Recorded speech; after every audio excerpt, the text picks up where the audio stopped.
Why hello, my dear guest. Welcome back to the Foxhole.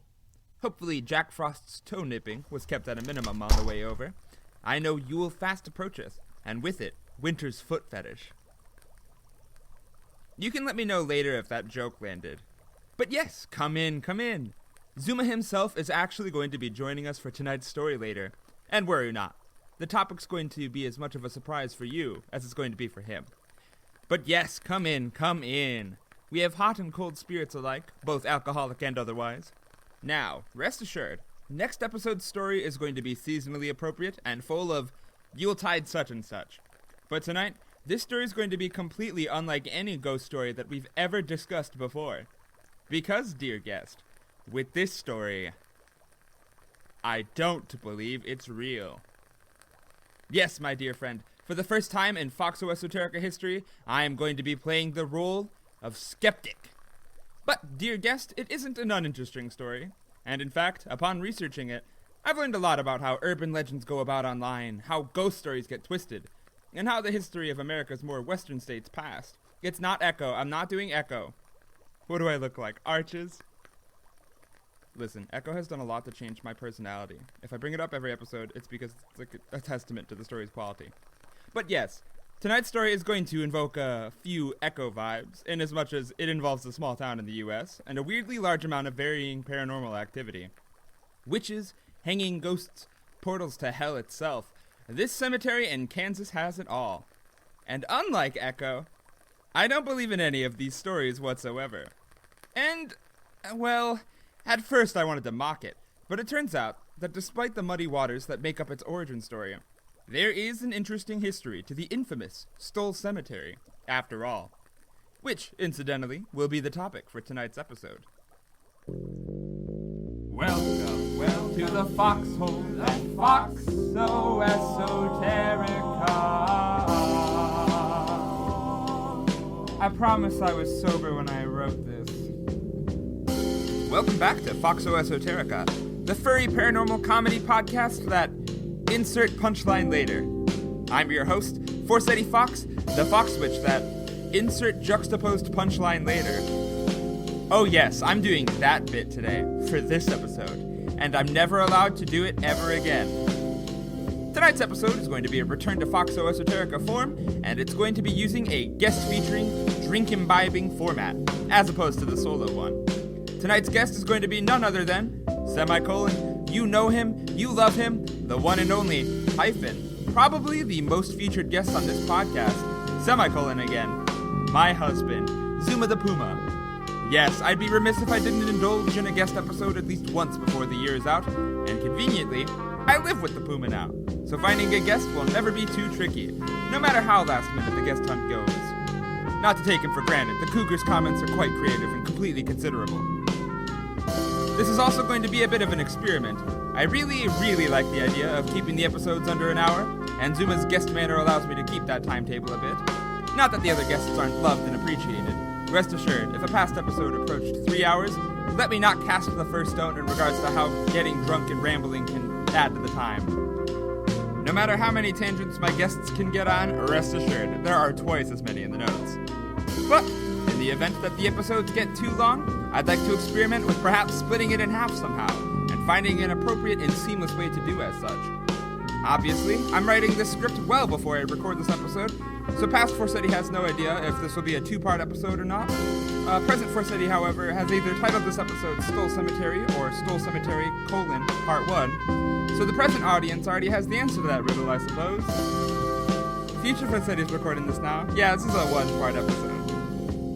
But one last note. There will be a few mentions of hanging trees and a child dying in birth throughout the episode. The majority of these instances are purely fictitious, but I will interrupt the podcast to warn when the non-fiction occurrences get talked about, so content warning there. But yes, I've rambled enough already, and I've got no other housekeeping to attend to this month, so let's get on to the episode. Tonight, I'm going to be covering the haunted Stull Cemetery, a spectral little hamlet in the northeastern corner of the Sunflower State, Kansas. Though, unlike most hauntings, this particular legend is very funny to me. But before we delve into the nitty-gritty, let's bring our guest aboard. We're back. We're doing Foxxo Esoterica. I'm improvising. I haven't done this in a sec. Haven't had a guest on for a while. And I think I said it in the intro, but welcome everybody. Welcome Zuma the Puma back to the podcast. Hi folks, I'm back because we couldn't secure guests for this episode, and now we gotta do another one-on-one together. Yeah, last minute plans fell through with the guest who I probably won't drag on the internet. I don't know. Nice. I don't think he listens to it, but can never be too sure. Who does, right? Some people do. Nice. I got some comments on the last episode. Yeah, we're doing the podcast with the traditional format. Can't do solo projects all the time. They're snappy, they're quick, they're cohesive, but every once in a while we gotta get drunk and talk about a ghost story. Am I right, Zuma the Puma? Certainly, yeah. I guess that's the premise of the podcast. Oh yeah. So you've been on before. I don't have to ask the questions that I usually ask new guests, unless you have any new opinions on ghosts. Did I play the visual novel Echo before or after the last time I was on the show? I think the last time you were on the show, we were in California. So that would be before, right? I think so? I guess. Yeah. No, wait, was it the same vacation as... Oh, no, never mind. No, I hadn't played it there yet. Well, I guess my opinions on ghosts didn't change as much as I just became more interested in them maybe a little bit. Yeah! Like not in the sense that you're excited about, I don't think. Where it's like a fun little narrative and not a religion. No, just in the sense... Well, really, Echo just kind of confirmed the things I was always thinking about ghosts, which is like that you shouldn't mess with them because best case scenario, you're just like toying with the traumatic memories of someone that is gone by, and worst case scenario, you're gonna get hurt. That's true.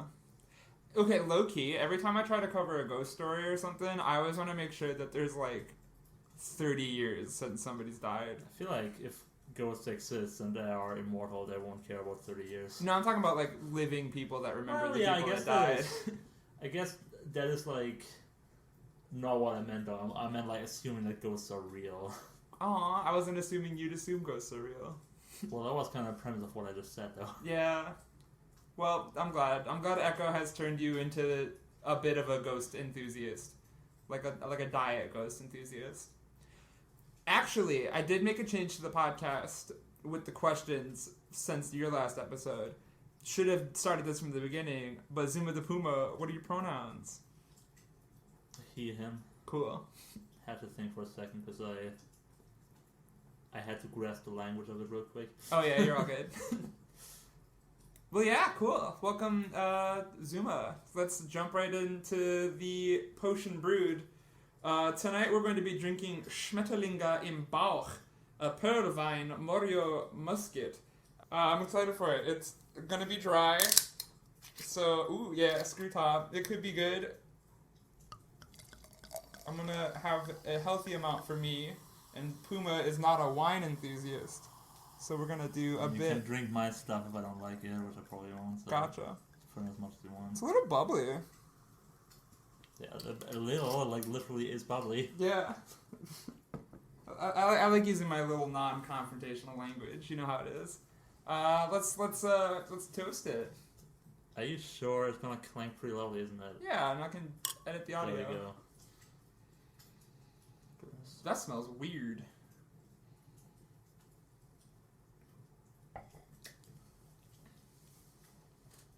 You know what? It said it was dry, but this is like... Yeah, it's not that dry. Not that dry. And I can realize that.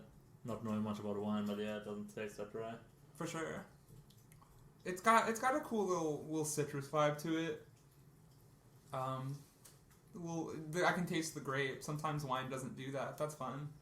That's my wine tasting arc for the day. Do you like it enough to continue drinking it? Yeah, sure, whatever. Yeah, we found a good wine. Schmetterlinge im Bauch, which is German for butterflies in the stomach.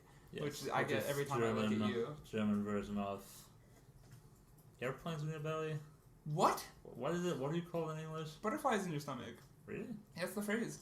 Oh, I thought it was airplanes in English. That's funny as hell. Nah, I get butterflies in our stomach Oh. when we're nervous. And the encyclopedic collection this evening, as usual, will be Uramaba Phantasma, which means we're doing a ghost story or something of that ilk. Anything you want to discuss before we jump right into the introductory bit? Let's see, what could we discuss before the podcast, though?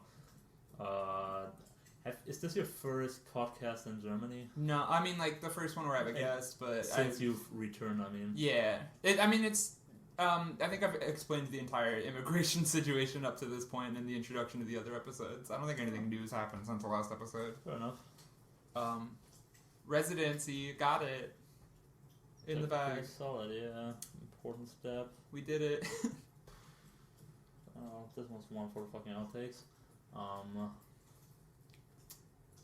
I guess I work at a major German retailer now. Oh, and you know what sweaters we're wearing? Yes, the sweaters that belong to that major German retailer that has actually, as of recently, I think as of this year, also expanded to America. Are you at liberty to discuss what the name of it is? I assume I am. Okay, you just haven't yet, and I was like, what's up? Yeah, I was thinking about it, like, but I suppose I can just say that I do work at Lidl. Lidl! Also known as Lidl in the UK and maybe America. I have not heard an American. If you're an talk about it American yet. on the East Coast and you see Lidl and or Little, tell us how you pronounce it, because apparently there's some discrepancy on both sides of the channel. They appear to also be on or in Atlanta, so a little more further country inside the country. So you know. I always considered Atlanta to be East Coast because Georgia's got sea. Yeah, no, I guess I think it's the furthest inland they get though. Yeah, Unless that I'm makes sense. mistaking something here, but I think I think that was the furthest inland I saw. That's cool. It's like if y'all don't know, it's got Aldi vibes, but I like it better. So. Yes, it's like as of late been Aldi, but with better vibes. But I don't want to plug them too hard because that's not really the spirit of the podcast, I guess. For sure. What if that's the next episode? Simping for various grocery stores. But yeah, I don't have a job yet. This is my job. Subscribe to my Patreon. Let's jump in. Okay. If you're ready. The segues have never been more airtight. Yeah. Alrighty. The community known as Stull, in the northeastern corner of the U.S. state of Kansas, has a mere population of only 31 people, or it did in the year 1912. And though the census hasn't been made exactly since that year, the number has more or less stayed the same to this day. The living souls in Stull, however, are far less intriguing than the dead souls, if legends are to be believed.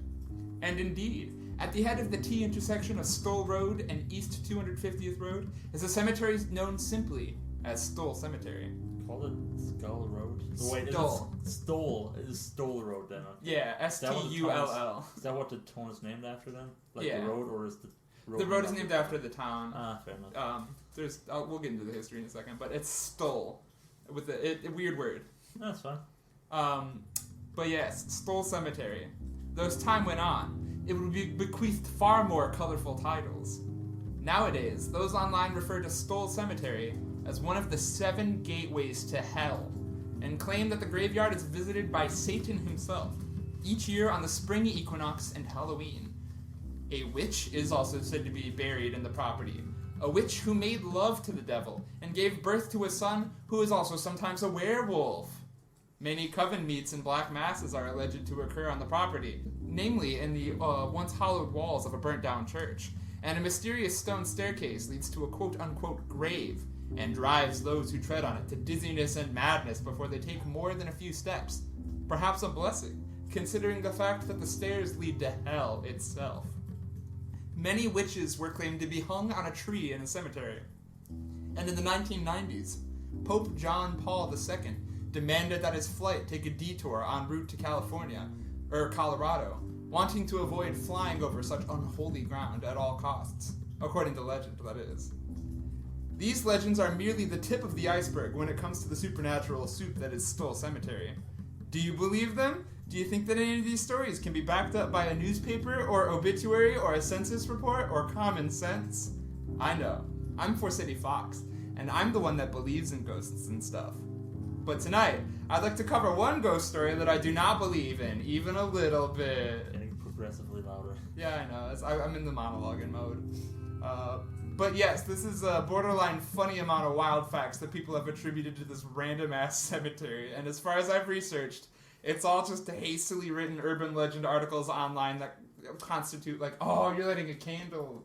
Or, I'm going to reword that. You're lighting a battery-powered candle. Yes. We're in the mood now. We also have a real fireplace in our apartment. That's what that is in the background. Is it audible? Yes. Oh. But yes, there's an actual plot that unfolds in Stull, and it's a very, very easy to learn cautionary tale about not believing everything you read online, even though I'm probably the least qualified authority on that cautionary tale. Yeah, you are online. I am online, and I do love some ghosts. Yeah, this story is a special place in my heart because it's like probably got the most urban legend vibes to it while also being like a real location. Like this place is 100% not haunted as far as I know. But the more I researched it, the more I was like, some actual stuff happened in this location, and we're all just going to attribute it to some other weird stuff. The lore here is just like backwards, and they just invented stuff when they didn't need to, and it's a very goofy story. Oh. Have you ever heard of Stull Cemetery? No. It sounds very, I don't know, really, like you said, it's a, what do you say, it's like urban legend, hastily written, like, internet thing, but on the other hand, it sounds like a very rural sort of thing. Yeah. You know, I don't know, like, when I made up to my friends in my tiny village, like, they always just burn out, like, ranch bowling, and I just randomly told people that, like, a lot of girls died in there, just because people do that in the rural area, so... It would be funny if it like developed from such a small town, but I assume like maybe someone drove through it. I think you were onto something with the first part. Huh. You're onto something there. But before we get onto the story, I gotta cover my sources. Wikipedia. Stull Cemetery doesn't have an article, but Stull itself does, so I used that. I also used the website American Hauntings, in an article titled Stull Cemetery, the legendary gateway to hell in Kansas. I used the book Haunted Lawrence, written by Paul Thomas. The book Haunted Kansas, Ghost Stories and Other Eerie Tales, written by Lisa Hefner. That's thankfully online. Unlike another book titled Soil of Our Souls, Histories of the Clinton Lake Communities, written by Martha Parker and Betty Laird, which is not a book that's online, but it is referenced heavily in like every article I found. I used the article Encyclopedia of the Impossible, Stull Cemetery, written by somebody with the mononym Lucia on the website Ghost in the Machine. And I believe this is the last... Nope, they have two more. Lots of sources. The article Stull, Kansas, Gates of Hell on the website Roadside America. And lastly, the article The Legend of Stull, written by Julie Queenke. Or Queenke. Quennke. Are you expecting me to fill it? No, I was taking a sip. But yeah, before I get into the actual history of Stull, I want to describe in detail the alleged hauntings that occur in the cemetery. You can tell me if you think they're believable or not. I did want to note, though, that this isn't a village or anything. It is an unincorporated community, which means it pretty much just exists at the intersection of two roads with a bunch of houses. It used to have a post office, doesn't anymore. And technically, it's within city limits to a completely different city. Ooh, a census-designated area, huh? Census-designated haunted location. Ooh. You picked a good one for me here. Oh, yeah. Too bad it's not in a desert. I was gonna, like, get on the cusp of an Echo vibe one, but I didn't want to, like, do it fully yet, because I gotta finish Leo's route. Fair. I'm not ready. I guess that one might be easy. Leo's cute. Yeah, we'll do the contemporary southwestern small town hauntings, and then once we finish Smoke Room, we can do the Wild West ones. Indeed. Did you ever listen to the episode Alex did the notes for it, and I sat there like a little goofball? He did a Wild West one. I listen to this podcast. That's fair. I encourage everyone to do the same. Everybody listen to this podcast. If they're this far in, they listen to the podcast. Stull is roughly 7 miles, 11 kilometers west of the largest city of Lawrence, though weirdly enough, that's not the city it belongs to. It belongs to the Compton, which is further away, I think. I'll get to that in a second. Yeah, like in California. No, Le Compton. Oh, Le Compton. Like it's like Compton but French. Nice. But it's also kind of close to the more well-known city of Topeka, so we're not in like the dead middle of nowhere. It's kind of surrounded by the Kansas cities, what few of them exist. It's also probably like a mile or maybe 2 miles south of major highway I-70. So like, it's very not in the middle of nowhere. What's the railroad situation? No, that's a good question. I don't think there's a railroad that goes through town. They almost had one, but it didn't. Damn. So Stull never blew up. Dang. Harsh moment. There is still a Stull United Methodist Church across the street that does churchy things to this day. Do you believe it's the only quote-unquote business in town? Oh, wait, the next note. Full disclosure, I didn't know how to write this question in a tactful way, so for this podcast, I googled the phrase, is Stull Cemetery still being added to? I know I can do better, but according to the Find a Graves website, the cemetery was added to most recently in the year 2014, so I can assume that is like a cemetery that's still in use, I guess. Wild. I don't know what's the like most kosher way to phrase that. No, it makes sense. It's like, is the cemetery still in use, I guess, or like, is it in contemporaries, I guess? Yeah, Something I like that. that. That seems like the most tactful But I mean, way. with a community that small, there might be years between those things, so, you know. Yeah. Kind of hard to figure it from, but yeah, that makes sense. Weirdly enough, I think like there were a handful of people that were interred there in 2014, but none since then. So I guess that was a bad year for Stull. But not for naught, it's not like an abandoned cemetery or anything. There used to be an old church on the property, but that was torn down in 2002. I'll get to that later. Well after the church across the street was built. But yeah, some claim that this cemetery is abandoned. It's not. The whole cemetery was built in 1867, on a location known as Emmanuel Hill, and a church was built there, known as the Evangelical Emmanuel Church. Weird note I found that it's kind of like the only basis for this being quasi-haunted, but there used to be a service road that led to the cemetery before standardized country roads were built, and that road was built in 1905, and it was known as Devil's Lane. Ooh. Is that one of the true parts, or is that one of the made up? That's one of the true parts. Ooh, and it's like, wow. Like I was gonna like fully make fun of this story, but I read that and I was like, well, now I'm pissed. It's been around since that long. Yeah. So, if you want more wine, I should probably place that near you. Or I could also pour it if you want. Pour it. This is a good wine. I'm not like a sweet fan often, but like this toes the line enough for me to like enjoy it while you also enjoy it. It's alright.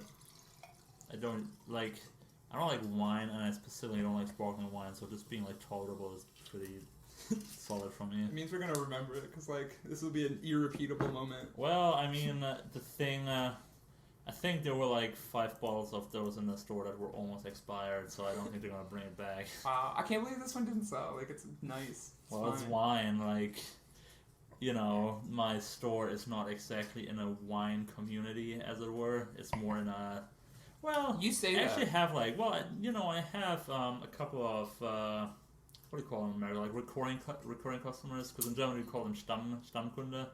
So, you know, like a meeting. Somebody that's like, is like repeatedly coming in, you know? Yeah. And a couple of those buy wine regularly, and it is, you know, the one that comes in a, do you know what a Tetra Pak is? The I stuff can that imagine a milk comes in? 4-pack? A cart? Oh, like a carton. Box wine. Yeah, like a box wine, yeah. They do buy that one, they like that one. That's fair. I was gonna say, the Rhineland is like one of Germany's wine areas. That is correct. That's like, it's not like We're common not for everyone in the Germany. Rhineland, however. It's like next door. Well, tell it to a Ruhr enjoyer. That's fair. If you're in the Ruhr and you're offended at me, that's because I'm a foreigner and I invite getting myself beaten up. Speaking of none of that, I think I wrote in the notes, let's just skip straight to the spooky stuff, and then wrote like 8 paragraphs of information that's not spooky. So now we're getting into it. The first legend is that Stull Cemetery is home to one of the 7 gateways of hell. Always 7. Always 7. And I'll get to that in a second, because that's a weird narrative trope. 7? But the gate to hell motif is the most potent in Stull Cemetery. Some articles say it's one of the 7. Some say that it's just one of them. Especially considering that there's an adjacent legend of a mysterious stone staircase that opens up into the earth, usually around the church. Oh, I wrote that note incorrectly. Definitely around the church. I found that out later. And it opens straight to hell on Halloween or the spring equinox. And there's a door at the bottom. If you open the door, you go to hell. There are also some graves in the world that... Oh, this is a silly note that I wrote before I figured out that there was actually a stone staircase attached to the church before it got torn down. But at this point, I was like, there are some graves in the world where, like, people build stairs down into it so you can see into, like, a windowed thing so you can see the coffin and talk to your, like, loved ones. That was a common trope. But none of those staircases exist in Stull Cemetery. Either way, those who tread on the stairs hear voices of hell or are possessed by the devil himself, and either experience fits of madness or abject fright, dissuading them from reaching the bottom. Other legends state that if you go far down enough, you experience the Super Mario 64 effect, in which if you try to climb the stairwell back up, it'll, do the infinite thing that I can't... It can't be called the Super Mario 64. I cannot word it in a better way. Like, you go down and then you try to go back up and it, like, extends. Or you can't describe it in a better way? Aren't you an author? No. I'm a podcaster.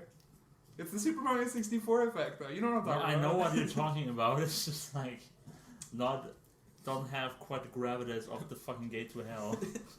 Yeah, you're onto something. Bowser's got hell energy. Bowser's got fucking dreamboat energy. That's true. We're, homosexual Bowser enjoys. Yeah. Excited for that movie that's coming out soon. Are we? He looks hot in it. Yeah, but he might not be in it that much. It might be more Chris Pratt voicing Mario most of the time. You know what? They got Jack Black for Bowser. They're not going to use him for, like, 2 seconds. That's a big boy. Yeah. That's besides the point, though. Some claim that the Super Mario 64 effect goes on for weeks before you reach the top once more. Wait, if you reach the top at some point, that's not the Mario 64 effect. You have to, like, face skip forward if you want to do that. You have to clip through the walls. No, you don't. That's a glitch. You gotta go... No, the glitch is you, like, turn around and then, like, jump backward and then, like, go into a, like, jumping loop. That's true. And then you can, like, outrun the generation of the stairs. That's entirely true. Yeah. You're right. I thought there was, like, a wall. Because, like, you would get so fast that all your intestines would start combusting or something. Your entrails, as it were. I read a tweet earlier where it's like, I love the Warriors books. I learned what entrails meant at, like, 8 years old, and that just has been sticking with me all day. But yeah. Oh yeah, the other thing about it is sometimes a ladder appears if you get down too far the staircase, and if you try to climb the ladder, it also extends for a while. Well, that seems kind of pointless. Yeah, I don't know why that is a part of the legend. I was like, is that maybe just like a shortcut back to the entrance? If we're like, okay, like a little boon thrown to you by the fucking hellish forces, demonic circles. Like, okay, you tried for a while. Go on, you can go home now. It's fine. No, it's a little prank. The ladder also goes on forever. Wah, wah, wah. As I mentioned earlier, though, Satan himself is said to appear yearly at the cemetery, even bi-yearly, in the area where the church was. He does this on the spring equinox and on Halloween. It is also said that the town itself used to be named Skull. So that was, you were onto something. Like, whoa, was that the town's name? At the behest of Satan itself. But they renamed it to Stull in the 1800s for the better PR. That's a legend. Kind of sus that a skull would be something that heretic, considering we all have one inside our head. Indeed. This legend detail might not be true. There are other legends in the area that aren't directly related to the devil himself, though, and a lot of it has to do with witches. There's a plethora of legends of witches living in the area from the 1800s forward because of the fact that Satan showed up a bunch, and they were like, we gotta hold our covens here, we gotta see what's up with Satan.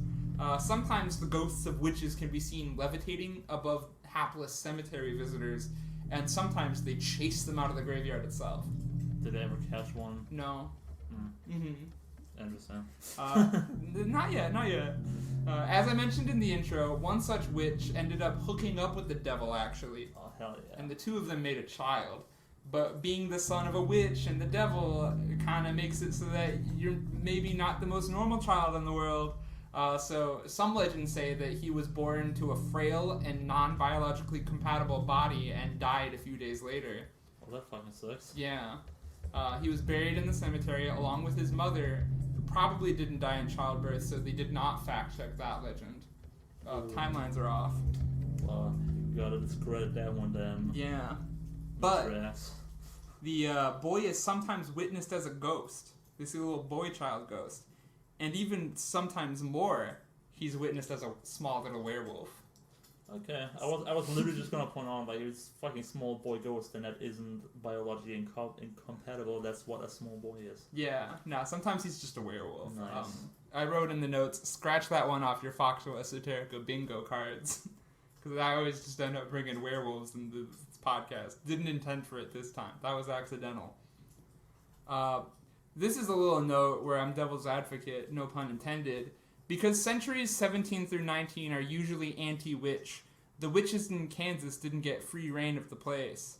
According to legend, there was a hanging... Oh, this is not the devil's advocate moment that I thought it was. I can't read my own notes. According to legend, there was a hanging tree especially designed for hanging the sorceresses consorting Satan. I said that sentence without messing it up. Though that tree has since been chopped down. However, some claim that the tree is not cut down because right next to the ex-church is a gravestone that has a tree growing through it. And people thought it looked cool. Not for naught, there's an actual grave in the cemetery that I saw a picture of someone with the last name of Wittich. Not the grave with the tree in it. And actually, fun fact, that tree also ended up getting cut down eventually. Because people are like, no ghost stories. But people love looking at the grave that says Wittich and being like, whoa, wait, did they mean to say witch? Did they spell it wrong?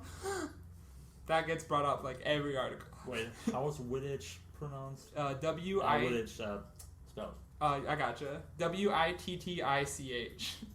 So it's like, if you squint, it looks like witch.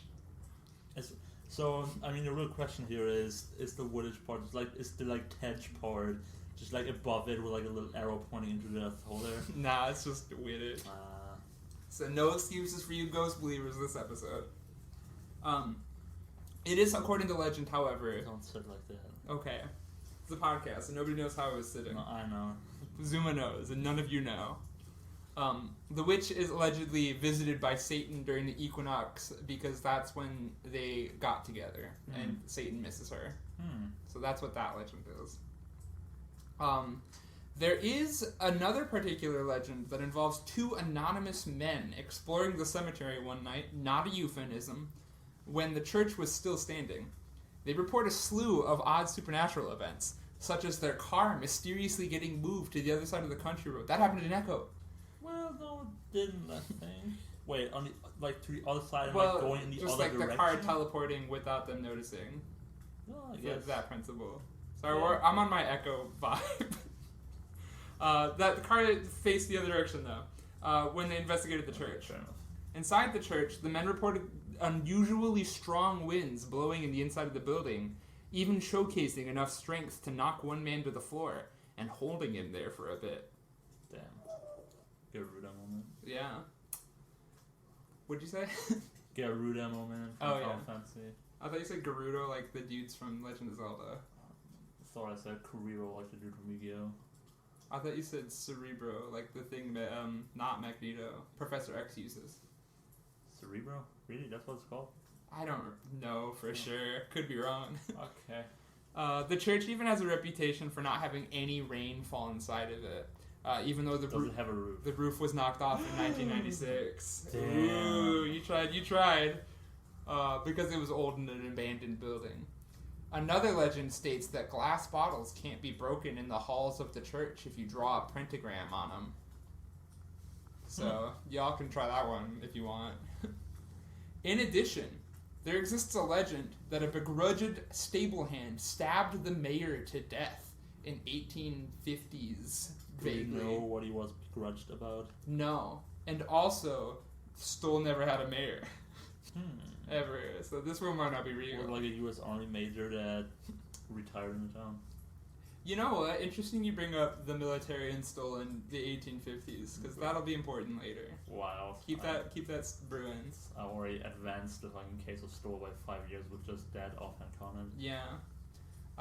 But the mayor, air quotes, you can't see it, it's a podcast, was stabbed in a barn that would later become the church, semicolon, in an area that wasn't even a town yet, and wouldn't have a mayor ever. In a building that was made out of stone and not barn materials. Farmers with stone barns, don't at me. Not a farmer. To add to the legend, however, this is the reason that an old rotted wooden crucifix in the ruins of the church turns upside down if anyone enters the building after midnight. And for some reason, this is not attributed to the devil. The stable hand is the reason why the cross flips upside down. That's sad. Mm-hmm. Horrors and joys always get the thing short after speak historically. Indeed. Also, one article I talked about a ghost of a woman in white on the side of a country road. I only saw one article talking about this shoddy. What is this note? Also, 4C tangent. Every article says that the cemetery is on a highway. It's not. It's on a one-lane country road, and I used Google's Street View to see. Google send a Street View car through that area? Yeah. That's wild. They sent a street car through, like, Schoolcraft, Michigan. I guess it's not, like, the smallest Yeah, area. that's like there's like a highway going through that, I guess. Yeah. No, they get their cars out there. This is also close to another city. Ah, fair enough, yeah. Not to play devil's advocate, despite now being on prosecution, there were actually verifiable, definite obituary exist deaths on the property, for real, and none of the legends get attributed to them. Even though they're, like, not minor deaths. So this is the part where, like, I was looking at the notes and I was like, wait, what? People actually died here? Why aren't we talking about this? The ghost story is like Satan this, witch is that.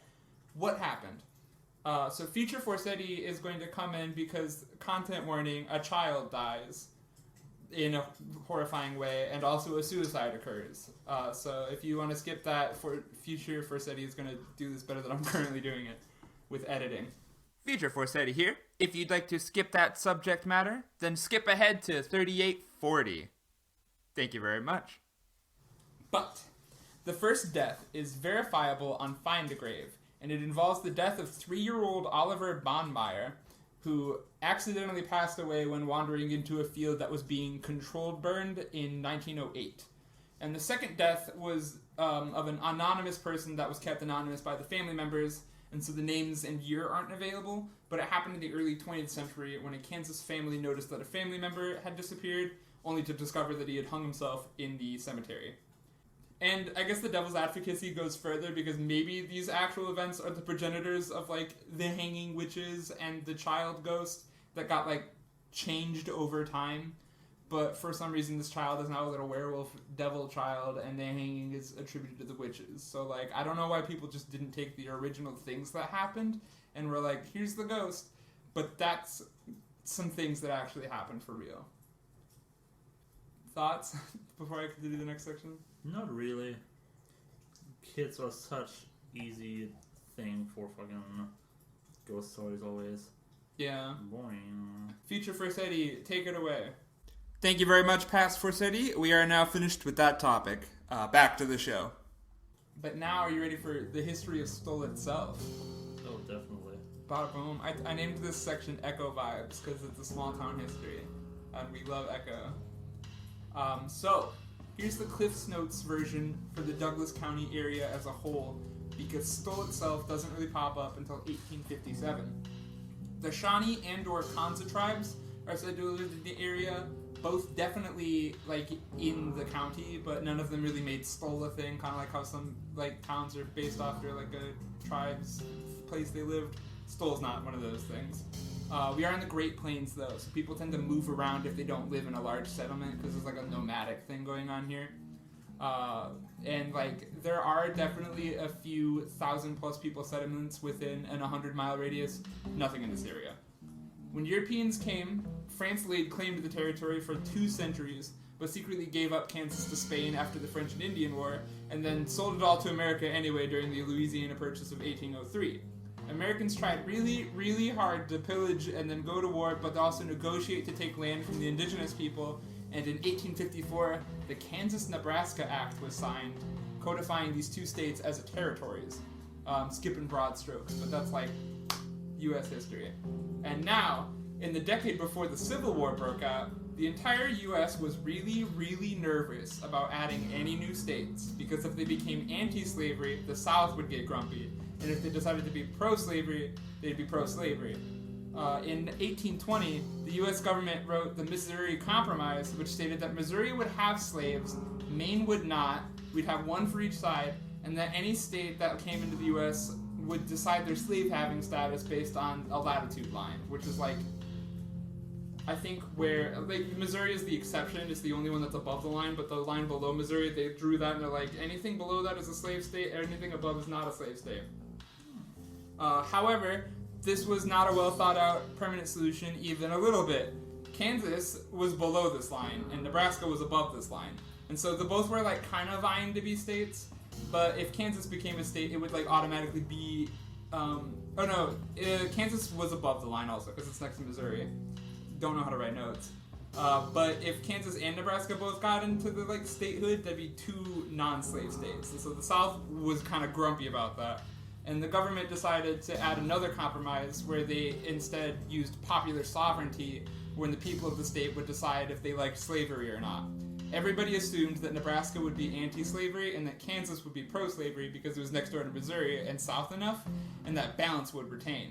But a lot of people in the territory were leaning anti-slavery, and the South was getting a little antsy about it because a lot of abolitionists were also moving out west at this point. So a lot of fucking weirdness went on in Kansas for the years before Civil War actually started, to like the point where armed militias of Southerners would form, and like there was a lot of voter fraud from Southerners trying to like come in and stop it from being an anti-slavery state. And this all comes full circle because in Lawrence, the city that's like 7 miles away from Stull, there would be like fucking sieges and stuff from pre-Civil War stuff. This is an era known as Bleeding Kansas. It's like the decade before the Civil War where like it kind of happened out west a little bit. Lawrence would play as an abolitionist headquarters in a minor war known as Bleeding Kansas. I just wrote that. It is speculated that like around 150 people would die in the span. And the soon-to-be Confederate city of Lecompton, which I mentioned earlier, where Stull is a part of, would be like the pro-slavery city. And so the two cities would kind of have this like war thing going against each other. Stull was in the middle of it, but never engaged in it for a reason I'll get to in a second. But in 1855, the Wakarusa War was an armed conflict between the two cities. 2 people died, a siege was laid on Lawrence for about a month. John Brown of Harper's Ferry fame was there. And then in 1856, in May, Lawrence was just straight up sacked. A lot of buildings burned down and 1 person died. And then, in 1863, when the Civil War had actually started, the Confederate guerrilla group known as Quantrill's Raiders killed 163 civilians in Lawrence. In 1861, Kansas would be given statehood, and it would be given statehood as an abolitionist state, which is probably the impetus for why a large swath of violence was committed by Confederates in this area. None of this features into the ghost story lore, like even a little bit. Ghost people love their Civil War stuff. None of this happens in Stull Cemetery. On the Wikipedia page of Stull itself, it writes the cute little detail about the community appearing in 1857, which is like in the middle of all this, having once had the name of Deer Creek, weirdly enough, as if the whole Kansas wasn't like fucking bleeding. They're just like, here's a little town, it's called Deer Creek, wee-hee. That's cute. It is cute. I love deer. You can also scratch this one off your Foxxo Esoterica bingo cards, because it's interesting to note that the specific area was a completely German-speaking settlement for like a sec. Because everybody that moved to Stull was either from like Pennsylvania Dutch County. If Puma asks, the people of the Pennsylvania Dutch country aren't from the Netherlands. Wikipedia wrote something about etymology and the word Dietsch and people being from the Palatine region. That makes sense. Cool. I'm glad. But also a small handful of people who lived in Stull just were trying to flee the German Confederation itself when that was coming up. So Wikipedia says it was mostly to like flee from like automatic military obligations. That is a classic reason to run away for. Indeed. So that's what Stull was for a second. The Civil War would go on until 1865, and Deer Creek would kind of just like sit in the corner while all the like sieges and stuff are happening, and there'd be this like weird little German-speaking pocket of Douglas County, establishing the Stull Cemetery and the Evangelical Emmanuel Church in 1867. Apparently, the church would actually give all of its sermons in German until 1908. As the century waned and more post offices and such popped up, they would even run a small post office out of the back of the church. Fun fact, the name of the community was likely chosen because the postmaster of the office at the time was a man named Sylvester Stull. So the U.S. Post Office thought that Stull was the name of the community, but instead of correcting it, they're like, yeah, I guess. That's cute. So that's where that name comes from. Mystery solved. And then it would just be like this small little town of 30 people for like until all time. Around 1922, the church would be built across the road, and just like that would be the only business. I think they tried to build a grocery store. It didn't work. It lasted for like 20 years. They tried to build a bank. Didn't ever end up getting built. They're like, can the train come through here? The train never ended up coming through there. It's just a small little area. Nobody cares. Have you noticed a lack of witches in this narrative? I have. Yes. Fun fact, the last witch hunt in the U.S. was held against a man in the 1830s, and that was an outlier. It was dismissed in court, because before that, the last witch hunt was in 1709 in Virginia. Never has there been a witch hunt in this area, ever. So yeah, that's the lore. That's why the story intrigues me. I didn't know all the Civil War stuff before jumping into the story, and it's baffling because like you can use this for a ghost story, like all of this stuff, and nobody ever does. Well, I mean, you can't read it because you said Stull wasn't involved with any of it. You know what? No, but if people are gonna like make a story up of whole cloth, I feel like they would borrow stuff from the Civil War before it being like witches are here. I guess. And like people died, like 2 people died weird deaths in the area. Not even that many weird deaths for a small community in that time frame. People are gonna stub a nail and die. That's true. They do not have a lot of medicinal stuff going on. Medicinal. You have any other hot takes before I get onto the next section? Well, it was just a lot of Civil War history, so no, I do not. Do you have any? Do you get taught that in Germany, like to a degree? Not at all. No. For sure. I think it is being sometimes mentioned as part of larger trends, I guess, like, you know, war photography, for example. Okay. So that's being brought up because, you know, a German school has a very pacifist sort of streak to it. For sure. And people really didn't like the Civil War because it was like the very first war where you had photos of the shit that was happening. Yeah. That makes a lot of sense, though. I think, there's a lot of stuff that I looked up for the notes that I remember, like, learning in college, but, like, not even learning in school. Like, I think the Missouri Compromise was something I learned in college and wasn't, like, taught that often, and I'm like, I think we just kind of sped run the Civil War in elementary school and stuff. In elementary school? In middle school and high school. Okay. I'm drunk. It's a little bubbly. 2 glasses of wine. It's bubbly. It hits quicker. Are you not feeling it? Wow, I'm weak as hell. I had a whole zombie yesterday and took several shots because I was bowling. Okay, I was gonna when say. you get a strike, you get a shot for free. And, like, I didn't feel anything all evening. Like, I got a little bust and, like, dancy for, like, 1 second, and that's it. You have a much higher constitution than I do. I guess. Worthless stat. Why not a barbarian? You're my barbarian. Is that a deer? Did you feel enchanted by that? Sure. Good. I You want more? do get very enraged whenever you are in the room. Aw. Do you want more wine? No. Yes. Okay. Gotcha. Maybe this is my wine arc. This is your wine arc.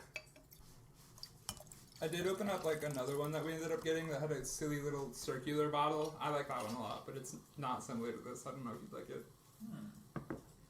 But yeah, that was a fun history lesson. Let's continue with the haunted history. This is where the ghost stories end up popping up. Ooh. In the November of 1974, an article was posted by a student of the University of Kansas in nearby Lawrence in the newspaper, the University Daily Kansan. That cannot be correct. It's correct. Kansan. No, I mean, like, that might be, like, the name of the, like, what's it called, a distribution, the name of the Publisher? the name of the publication, the name of the publication, but like, no way that's like actually the adjective for Kansas, is it? It's the Kansan.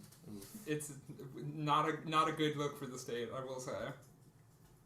But this is in an article. An article was published in the University Daily Kansan, titled "Legend of Devil Haunts Tiny Town." And do you remember when I was looking at the notes and I was like, God, please let me find this fucking article? Yeah. Every time I could not fucking find it. I could find like enough articles about people that read this article to like get a gist of what it was about. This thing is just not fucking online anymore, and I put in so much effort. So I hate you, the Daily University Kansan or whatever. Put your article back online. But from what I was able to glean, it was written by University of Lawrence student Jane Penner and was going to originally be a Halloween article, though she claims that the cemetery has been the hotspot of ghostly activity for a while, even before that year. And students were going to like regularly visit there to witness, quote, paranormal activity, lost time, etc. This is a quote from the Ghost in the Machine website. That's what people ended up seeing. The American Haunting article also adds that people felt a force grab their arm, and others experienced weird memory loss situations. One person interviewed, named Julie Day, visited with her grandmother and reported hallucinating that a nearby house was on fire, without it actually being on fire. From what I was able to also glean from various articles, a journalism professor named Gary Mason or a Western civilization professor by the name of Rick Walker seemed to have insight on the devil/witch origins, and that the professor and or professors and also other students simply were just like, yes, my parents talked about these stories. I remember hearing about it from my grandparents. Everybody online got to read this article instead of me, so I'm salty. The other thing about this I was able to learn is that everybody that had a story was coming from the university. Nobody in Stull had a story. Everybody in Stull was like, we're normal. And everybody in the college was like, there's some ghosts there. This will be a theme in a second. The pastor of the church across the street, whose name I can't find, I think he remained anonymous, spent a considerable amount of time in the church and cemetery and never saw a single thing.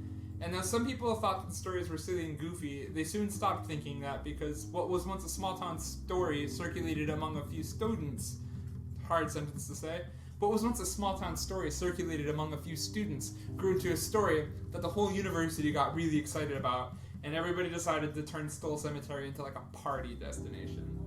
So everybody in Stull did not enjoy that. Small groups of air quotes ghost hunters would visit the grounds at night, spend 5 seconds waiting for the spirits to appear, and then just get drunk. People would leave bottles, cans, and trash around, write graffiti on the walls, and even kick down gravestones. Some students would even take tombstones back to their dorm room. Small excursions would grow over time. However, in March of 1978, during the equinox, a full party of around 150 college and high school students would show up in hopes of seeing the devil himself. It did not happen, so very quickly everybody just got drunk and turned into like a rager. For some reason that I can't find, no one ever called the police for that party. And even more weirdly, there wouldn't be like another party until 1988. But I think it's because of like after that party, the people of Stull were like, keep an eye out for those fucking kids. If they're making a party, it's gonna ruin the cemetery. So ever since that night, I think more patrol cars started going by the cemetery and like keeping an eye out for any kids that were like trying to fuck up with it. The first party did end up having a large amount of vandalism, littering, and graffiti in the cemetery, and more so like what I was talking about, the Stull locals. Like nobody ever wrote this, but from my own intuition, I kind of just assumed that like when the Stull cemetery or the Stull people came the next day, they were like, "Whoa, shit, they fucked up the cemetery. Keep an eye out on it." And so it wouldn't be like a decade until the next party. Some kids would end up kind of like going in solo groups, but they'd end up kind of getting away with it because I think there's like this ecosystem of people knowing when the cops would show up, hiding from it, and not having big groups. The Satanic Panic would also kick off full swing during the 1980s. If you don't know what that is, Cliff Notes version, in the 80s, a lot of people started believing in repressed memories and that ritual abuse was happening in schools and places, and that people were forgetting about it because of repressed memories. And long story short, everybody became afraid of Dungeons and Dragons. Wow, I didn't know that that's like what the whole Pizzagate thing was based on. I thought it was just like random insanity, not that, because I always thought the Satanic Panic was just a random kind of panic over people suddenly being into dark stuff. Nope, Satanic Panic started in the 80s, had a big moment, waned a little bit, and then came back up during Pizzagate. And I think QAnon kind of started as a part of that too. Well, it's not started as much as it's like that, I guess, because it's about like killing children and drinking their blood to rejuvenate yourself. Yeah, that's all related to the same thing. I think there was like one case, this is like an entirely different story, but I think there was like one case of somebody coming forward, quotes, in California about a school that was doing that, and that like there was like a psychiatrist that was like, I'm going to hypnotize them into getting their repressed memories. Anytime, like obviously you know this, but anytime you hear repressed memories in a story, complete pseudoscience, not real. Repressed memories aren't a thing, no. They are not a thing. But the Satanic Panic was kicking up during this time, and so everybody who was like trying to be cool and metal and trespass in a graveyard was like, bro, the devil's gonna show up this time. And like there was this like fervor that was building, and they were like, we gotta have the biggest party of all time. There was a newspaper article talking about witches and devils serving as a mere jumping off point for the legends. Pretty much everything that I mentioned outside of the witches and devils visiting was like the lore that was added during this time period. I think the newspaper article reported the devil visiting, but like at this point people were like, witches are coming, the black masses are showing up, and cultists are in Stull Cemetery when the students aren't there. The people of Stull are crazy. People also would see the aforementioned tombstone I was talking about earlier with the tree split, like growing through it, and people are like, that's the hanging tree. That's where they hang the witches. Oh my god. Like, people took 2 seconds to come up with the lore of this place. Oh, yeah. Literally, the Stull, I think I wrote, in the notes I wrote that the Stull people just cut that tree down in 1998 because they were sick and tired of people being like, that's the witch hanging tree. In 1988, a party would be thrown there that got like crazy. According to some reports, over 500 people came on a Halloween night to try and witness the devil, and there was an extensive amount of damage. The Lawrence and the Compton police decided to like take action, show up. I did mention this earlier. Stull is technically a part of the city limits of Lecompton. Predicting that they showed up, shoot everybody away. I don't think there were a lot of fines signed, but like there was a press statement released that if anybody tried to throw a party in 1989, they would have like $1,000 fine and 6-month prison sentence for any trespasser. Anybody in America. Anybody, yeah. Entirely organized by the Compton police. Yeah. I don't think they gave anybody that in 1988. I think they might have, but at this point they're like, anybody showing up, we want the money in jail time. So that kind of like put an end to the big party thing going on. It is crazy though, like, I don't know.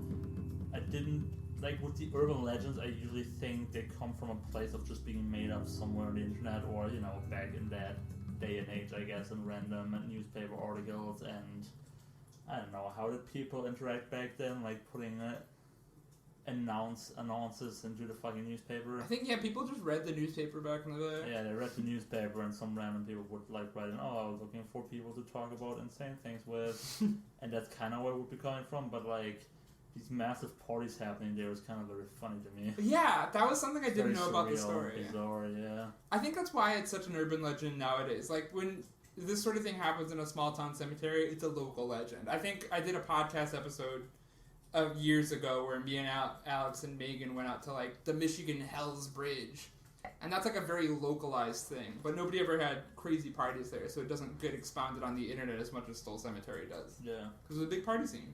But yeah, that was the part of the story that I was like fully ready to make fun of this. I was gonna be like, this is the goofy urban legend story, but like I can get it now. Like, people got really excited about this thing. What's the next note? The authorities were especially keen on going ham this year because the newspaper... Okay, there was another newspaper article. The Kansas City Star, they just released a Halloween article adding to the Stull Cemetery lore for some reason. Little bits of lore like the fact that bottles won't break if you draw a pentagram on them. Parentheses, if they do break, your death will soon come. Ooh! And then the walls of the church bleeding when Satan arrived. and an old wooden cross inverting whenever anyone would cross the threshold. That one later got attributed to the stable boy. At this newspaper article, attributed to Satan. Satan's in charge still. Satanic panic, baby. At this point, there would be a chain fence with barbed wire constructed around the perimeter and routine police patrols in the area nightly. Locals would also sit in their truck and yell at any teen that tried entering the graveyard, I think even during the day. This sense of overkill definitely stopped the vandalism, despite the fact that the story was now popular enough to warrant an international following because of the party. However, in 1996, a bad storm would rip the roof off of the church I was talking about earlier. And in 1999, people would attempt to hold a more low-key party without extensive vandalism, and the police would show up and be like, no, get out, or you know what, you guys can stay until 11:30, then we'll issue the fines. And I think that was the last party. People were just kind of like actually in the witchy headspace. This is like the international crowd at this point, and they're like, we want to see the devil. We're not from University of Kansas. But that was the last big one. The church would get demolished in 2002, and some articles say that it just was mysteriously demolished overnight. Nobody knows who did it. But another article claims that it was just disgruntled townspeople that gave up the hope of renovating the church. So, like, maybe we'll renovate it one day, but, like, people kept coming in, so, like, get rid of it. But, according to the Haunted Lawrence book, one of the walls of the church collapsed in 2002, and officials decided to just get rid of the building altogether for safety reasons, because they knew people would be visiting it. And that seems to me to be the official reason. But they added to the legend because they decided to demolish the church on Good Friday. Aww. So people are like, it's church. So we're getting kind of close to the modern day at this point. And people, like, the story has developed from the newspapers to the internet. We're in the 90s, the internet's happening, people are writing a ghost story, they're talking about Stull Cemetery. So all this history congeals into a weird narrative. There exist tales of Satan and witchcraft in a place that has its own dramatic history of violence against indigenous people, 2 confirmed on-property deaths, and Civil War strikes.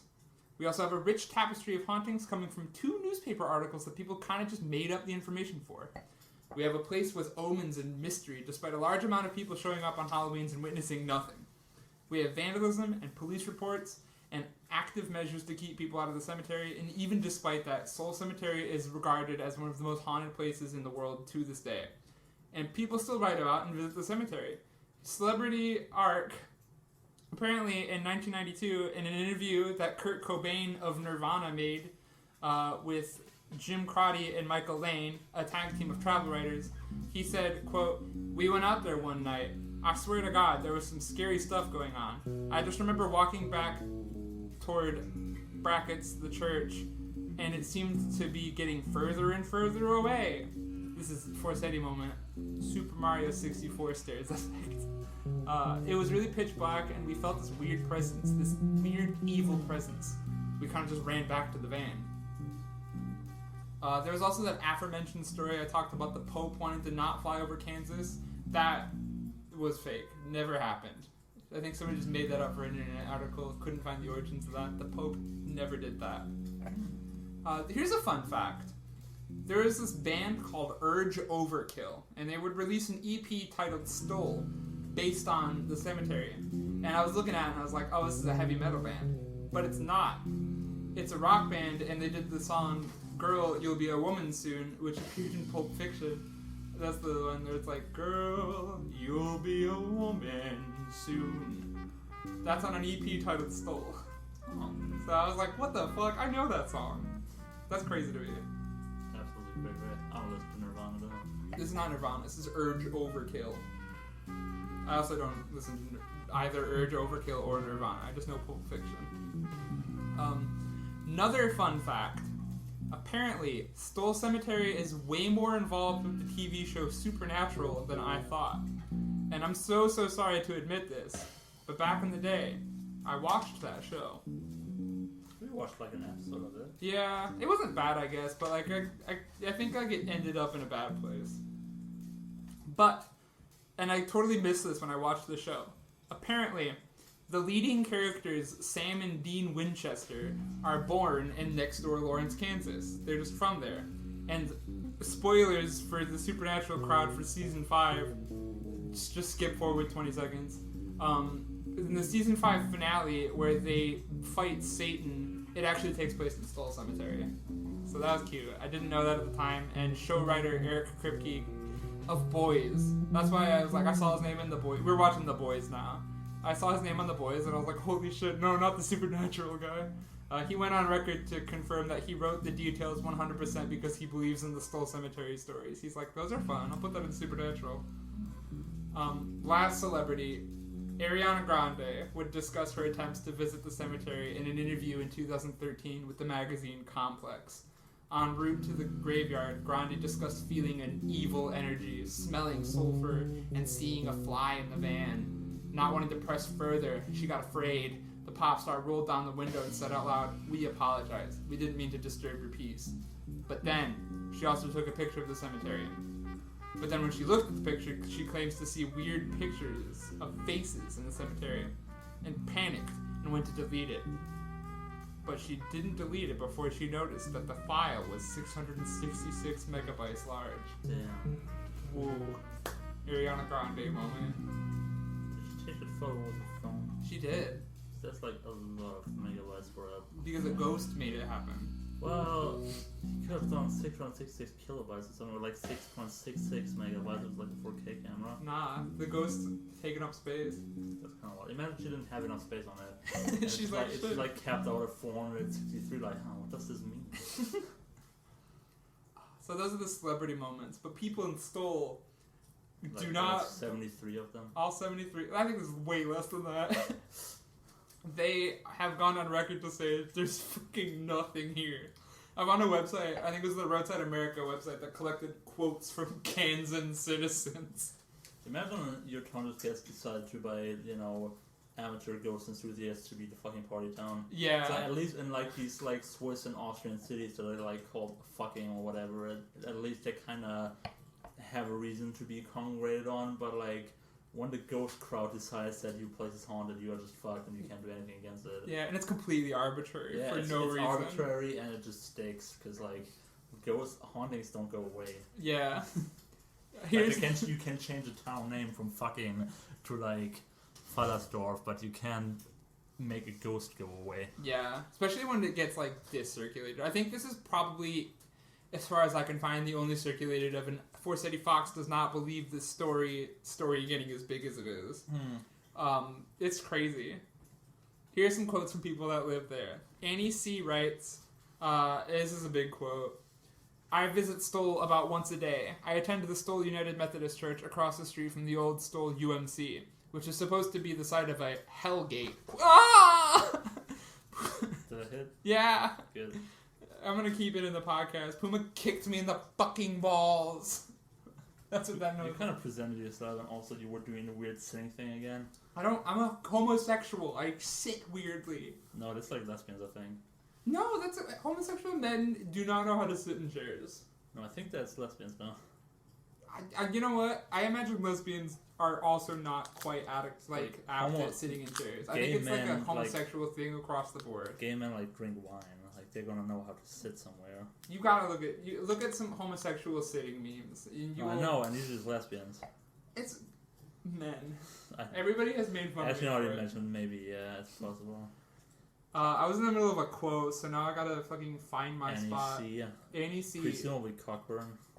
Yeah, Annie Cockburn writes, "We hold Easter sunrise services on the hill next to the old church, which I guess wouldn't work so well if the devil thought it was his spot. All this silliness about the place being a gate to hell is just nonsense. It's a nice old cemetery. The church itself was raised because it was falling down and unsafe for all the kids who kept coming out to scare themselves. As for the person who complained about shots being fired while they were there, parentheses, they thought it was to scare them off, parentheses. I can only guess they are unfamiliar with the ways of us country folk. We do tend to shoot at our food, turkeys, deer, and such, and we take target practice to make sure we'll be good enough to hit our food when we go hunting. Since we live in the country, we don't go to fancy shooting clubs, quote, to practice. We just go out in the backfield and set up the target where our misses won't hit anything down the way. That said, you might think about how you'd feel if people kept showing up in your yard, trespassing and disrespecting your privacy, leaving litter and vandalizing the church your family attended for generations. Stull is not a tourist attraction. This is a big quote.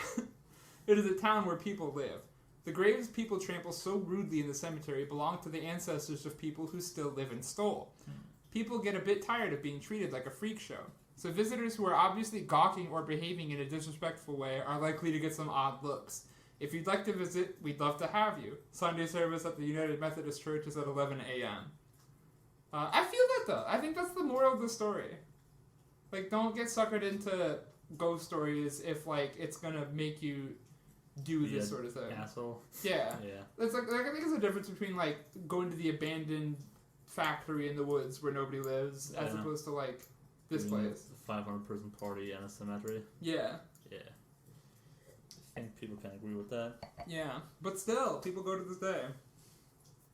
There's another quote I got from the site. I don't remember what it says. From a man named Mike Rossi. He writes, I grew up in Wellsville, Kansas, which is about 19 miles from Lawrence, and I never heard of the gates of hell or anything about that nature regarding Stull, Kansas. My daughter is a freshman at the University of Kansas, with a recent weekend being family weekend on campus. I live in Long Island, New York now, and came back home for the family weekend. Those are in quotes for some reason. Whereby my daughter couldn't stop telling me about the gates of hell in Stull.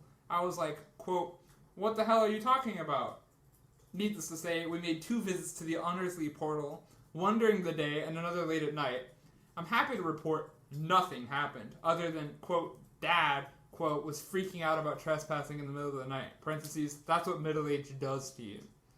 There's a spooky picture in the new church showing the old church and a tombstone in the foreground with the name Wittich on it. Now that's strange. Otherwise, it was more hype than reality. So I think I have one last section before I jump into the conclusions. I was talking about the 7 gates of hell earlier. I was like, that's cool. What the heck are the other 6?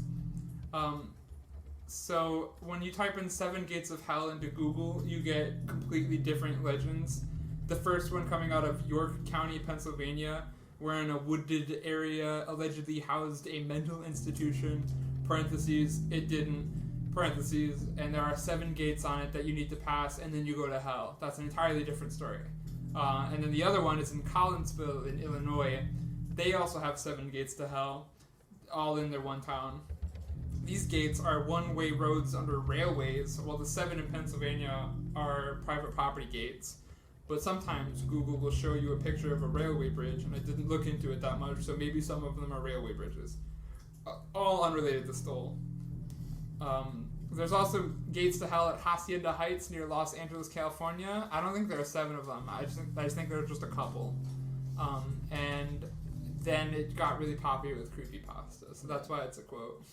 Classic anime bullshit, writing the plot point before the lore. Yep. I think that's what happened, like, straight up. Creepypasta people. And it's like the uncreative era of creepypasta. We're back from a little break. Puma just sent me a fucking bonkers tweet. Love it. I want to shout out Moon Dragon.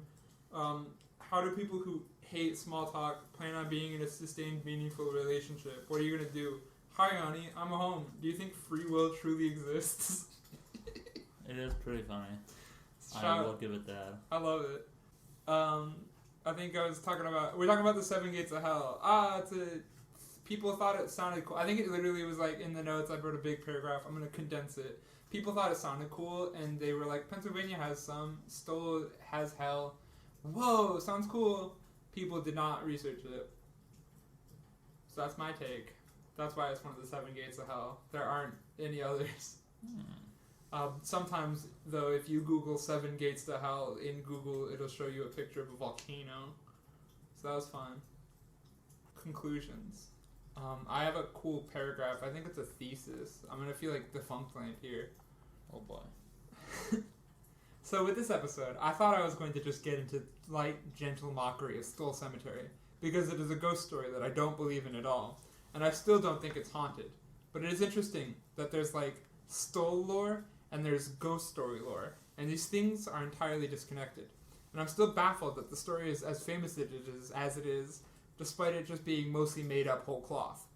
There's a cautionary tale about not believing everything you read online, and there's a cautionary tale about not disrespecting graveyards, besides the point, because that's bad. But the story has more to it, in regards to how stories develop and get popular. Maybe it's the small town location and the fact that no one visits it in the first place. You can just sort of read about it online, and maybe it's the fact that it used to be a cool party hangout spot that got chained up and patrolled, bleeding into this sense of mystery and taboo. When I first started these notes, I wanted to remark on the concept I think about often, and I wanted to call this concept the Stull effect. This concept pertains to a ghost story that really only has one source, but gets passed around online all the time, and each article references each other instead of referencing an original source. That original source eventually getting buried. That isn't the case here.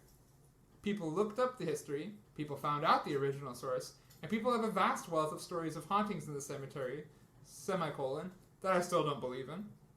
But I underestimated this legend. It isn't just some random cemetery that a bunch of people online decided was haunted, and parroted the legends in the haunting community back and forth ad nauseum. People went to the cemetery. People wrote on the history, and people live there still. In fact, so many people have visited that the townspeople took reasonable measures to prevent them. Far less ghost stories are made up whole cloth than even I realize. Oftentimes, I assume that if a legend has its key details parroted around verbatim, then it was made up to begin with. But at the core of most stories, I'd say 4 out of 5, is a report from someone who genuinely believes what they saw.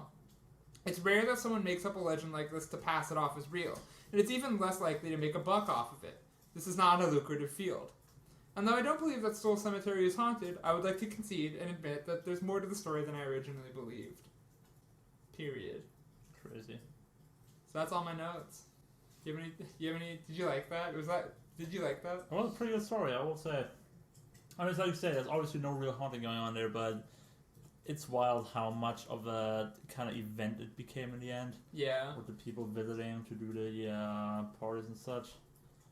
The vandalism, because this is what I hear about. Again, because it bears a striking resemblance to all those towns, Germany, Austria, and Switzerland that are called fucking, where British tourists just come over there, steal their town limit signs and do insane parties there, wrecking the entire place. Yeah. But with ghosts. And this is in America, so people will look at fucking in Austria and be like, overseas, can't go there. But Stull Cemetery, most people can drive to that. Yeah. A lot of people in America, a lot of places around Stull, I assume. Right off of a highway. I mean, it's 500 people for those parties, right? So it's the biggest one is 500. Exactly, the big one is 500, so it's how many people are in Lecompton? A couple thousand? I think Lecompton. You know what? I got the computer. Yeah. Lecompton. Census. Right? Not cemetery. Wow. Stull Cemetery. Wow.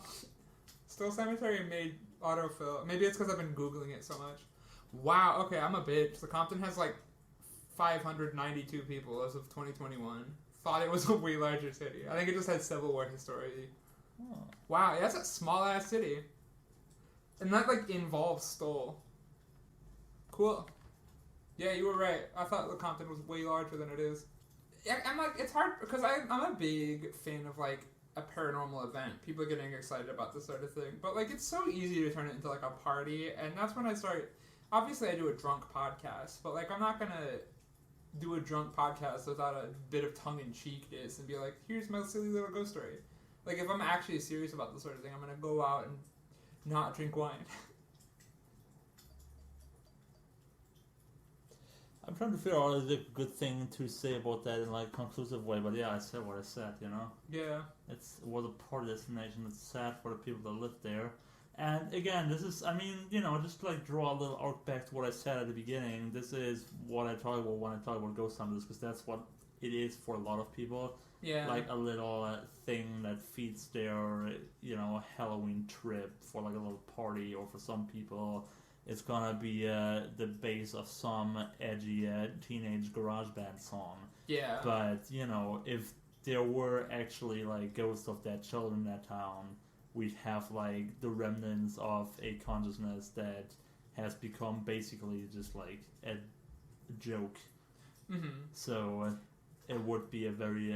that's what I mean about, ghost culture being very alienating to me, where it's we deal with these people who had such traumatizing life events that they ended up sticking around. Yeah. And we kind of make a diversionary bit about it. I don't remember if we were talking about this before I started recording or after, but always want to like make a point if I cover a ghost story where people died to make sure that like if people died in the story it was so long ago and that like any living relatives aren't currently dealing with that trauma. Yeah. Because like with this sort of thing, it's like I'm a big spooky aesthetic fan and I love getting into the vibe, but like, you know, it's easy to ruin people's lives and it's really easy to reopen trauma or even make a big deal out of nothing in the first place. Yeah, that's true.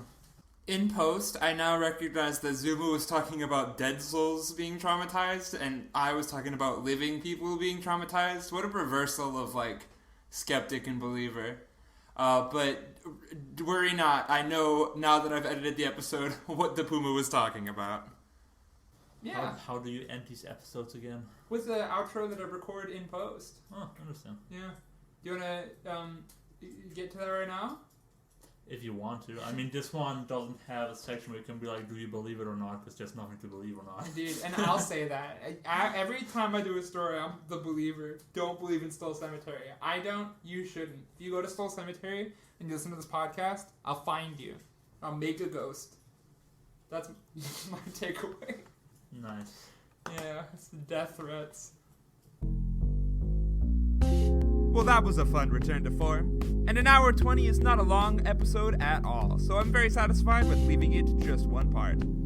Though at last, I'm once again allowed to record with a modicum of soundproofing. And yes, folks, it's time for the review corner. Austin Toller writes, visited this place a couple times back somewhere between 98 and 01. This is when the roofless church still stood. Once was even on Halloween. Weren't exactly expecting much being a bunch of 19 to 20-year-olds. And being several beers into the night, we tried the Legends, trampled around in the church, looked under debris and even well behind the cemetery. Most exciting thing was hiding when the sheriff or any car drove by. We had parked across the road maybe 1/4 to 1/2 of a mile east in some trees, knowing full well parking anywhere else there would immediately alert watchful eyes. It was cool and creepy back then, but unfortunately, or fortunately, no endless stairs. Witch or Satan sightings. 3 stars. Never visit this cemetery around midnight to 2 a.m. during a thick fog. It's little known that this place has resulted in demonic possessions and evil curses. It is building a notorious reputation. During the day, it's fine. Paul Atkinson. 3 stars. Paul didn't look up the cemetery online beforehand, I guess. Seems like a great place because people are dying to get in there. Boshi M. 5 stars. Don't go there, it's creepy. Adil Rahman, 2 stars. There are a lot of supernatural jokes in the Google Maps reviews, and I will not debase myself by parroting them. But I guess at this point I watched Supernatural, and I guess I liked it. And people wrote some reviews around those years that I was in high school, so I can't throw too many stones. But I'm a different Fox now. I don't have to entertain the show. I don't. I suppose that'll wrap up this episode of Foxxo Esoterica. You can find this podcast, episode, and more on Anchor, Breaker, Google Podcasts, Pocket Cast, Radio Public, Spotify, and YouTube. You can also follow me on Twitter at FORSETIFOX, and you can support Foxxo Esoterica on Patreon and Ko-fi at FORSETIFOX for both. Thanks again to Sun El Chiquito for the podcast artwork. Did I forget to add a little stinger at the end? Don't debase cemeteries. Don't vandalize cemeteries. That's my arc. That's my take for this episode. Good night, everybody.